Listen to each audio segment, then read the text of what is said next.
Hi everyone, welcome back to another video on the channel. Thank you very much for joining me. My name is Warren Bennett, and as per usual, Trev's trying to get in the shot at the start. So thank you very much for joining me. Really appreciate your support and coming along and watching another one, which is all about the hips and how important it is to have the correct hip position, the top of the backswing and on the follow through. Now I'm going to tell you what you can do if you're a slicer of the ball and what you can do if you're a hooker of the ball, because they are two different variations here. But I think the hips, obviously stating the obvious here, in between your legs and your body, I think they have a big influence about what's going on during your golf swing. So let me tell you what that is and just get the front camera set up and we'll get going.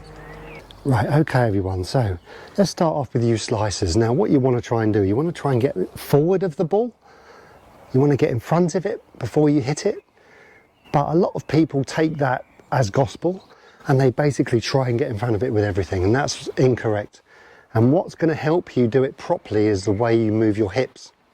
So you don't want to get in front of it with your top half, you want to get in front of it with your bottom half.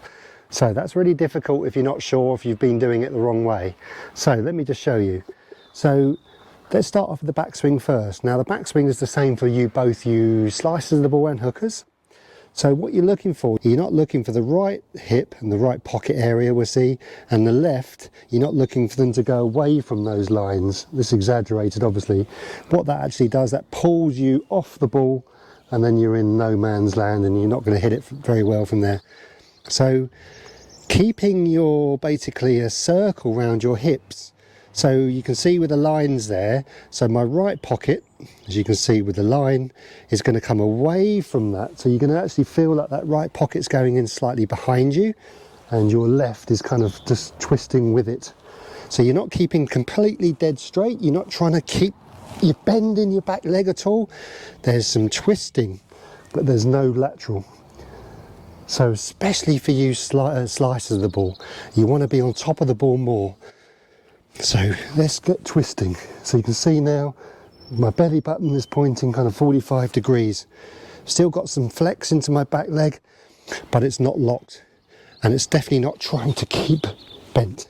So it allows to put pressure into this back pocket here. So with the lines there, you can see I'm just twisting my hips, allowing my right hip to go back behind me and my left to kind of come out a little bit.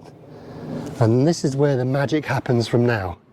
So what you want to do, and I'm going to actually might as well just hit one, you're going to do that twisting, and then from here we're going to make sure, so remember you slicers of the ball, you want to get in front of it.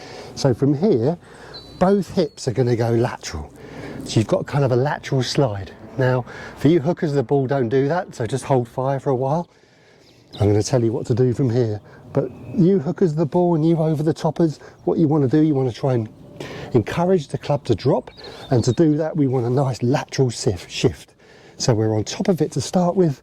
Now we don't have to go very far, so we're keeping our head still and we're twisting our hips, and you can see we're in this kind of shut position here, which is going to encourage the club to come from the inside and hit a little draw hopefully, or encourage less over the top anyway, we'll just say that. Right, so the secret to the downswing is obviously off a good backswing, which is kind of the easy bit because it's kind of twisting. Easier anyway, I should say. So there's a twisting going on. From here you're keeping your head still and both hips go towards the target. You're not staying back, you're really forcing those hips forward. You can see both those, and where those lines were at the start, as you can see, kind of don't do a lot in the backswing, they come off it a little bit here.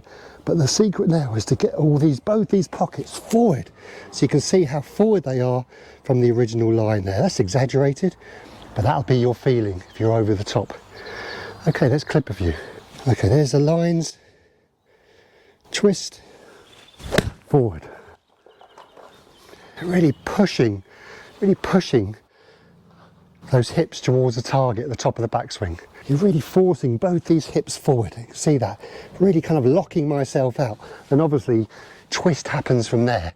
But that initial move from the top of the backswing, there's a real slide forward. Really exaggerate as much as you can. And the reaction to that is you're going to have weight on the inside of your right shoe there. Beautiful. Okay, let's hit another one. Guaranteed start right, twist and then really slide. Head still if you can.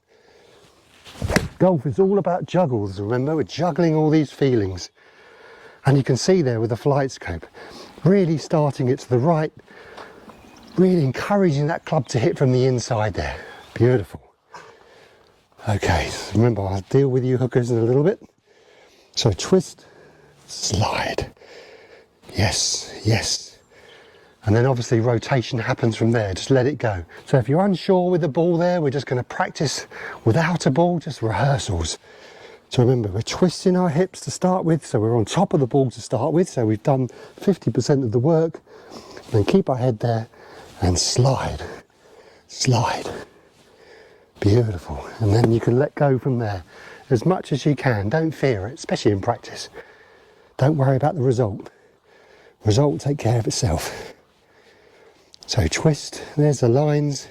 I'll put a slow motion of this one up. Twist, really slid forward there. That's how you get the ball starting right, because that's how you get the club coming from the inside. There we go, beautiful, much better. Okay, one more and then we'll get on to the people who hook the ball, and then I'll give you a summary at the end. Okay, backswing stays the same, you're not going back. It's too much to do from there. Twist, still got weight on my right side. Then we're sliding. You can see from the behind view how shut I am. You can still see my left knee. It's too much, but it encourages club to drop right under you here. Beautiful, right, okay. Twist, slide, hit from the inside. Lovely, you can see there the ball starting right again. I blocked it, but that's what the objective of this is. Okay, let's get on to the people who hook the ball, push the ball too much. So I would say more of the elite golfer. Very rarely you see a professional on the TV trying to do that, because 9 times out of 10 that's their fault.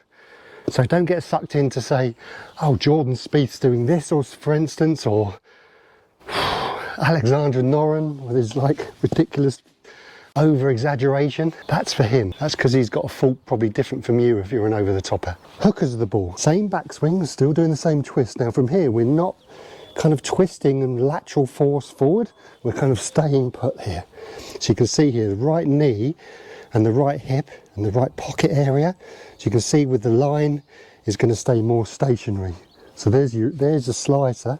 From the hooker of the ball you're kind of staying on that line, and that keeps you kind of over the top without slicing.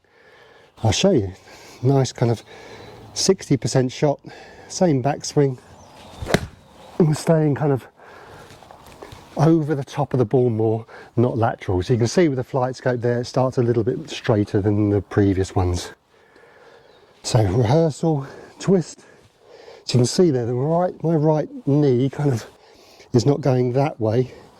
You can see the difference here. I've put a few kind of side by sides there, one to cure a slice and one to cure a hook. So same backswing. So that's just start much more down the line, which it does, starting to fade a little bit. There we go. So it's starting much more down the line there, because it's not as jammed on the inside. So what I'm basically doing, I'm twisting my hips, exactly the same backswing, but the transition, I'm not sliding. I'm keeping I'm allowing my kind of right knee to go towards my shoe, allowing my arms to drop in front of me a bit more. So you're going to feel like I'm staying back and waiting for the club to come out.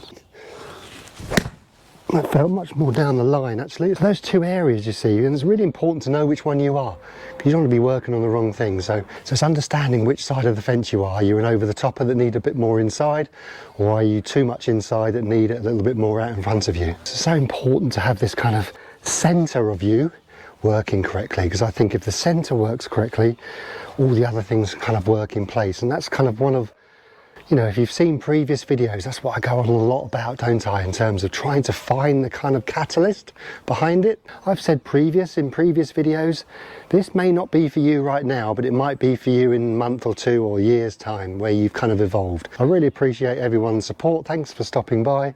Trev's had enough, he's sleeping on the patio. The channel is here for you to hopefully learn and grow. And golf's always going to be a bit of a seesaw. You're never going to get it perfect all the time, but it's always understanding, and it's trying to take away the kind of extremes of kind of good and bad. Well, we like good extreme, but let's say bad extreme. And that's what it is. Consistency is all about trying to get that club back to the ball with less compensations. So I really hope that helps. So please leave a comment. Like and subscribe, and we'll hopefully catch you on the next one. It's actually a beautiful warm day in the UK, so hopefully that stays this way. We're in April now, so yeah, summer awaits for us guys in the northern hemisphere, I should say. So anyway, stop rabbiting. Trev's had enough, and we'll see you on the next one. Thanks everyone for watching. Please stay healthy on and off the golf course and have a great golfing week. We'll see you next time. Cheerio.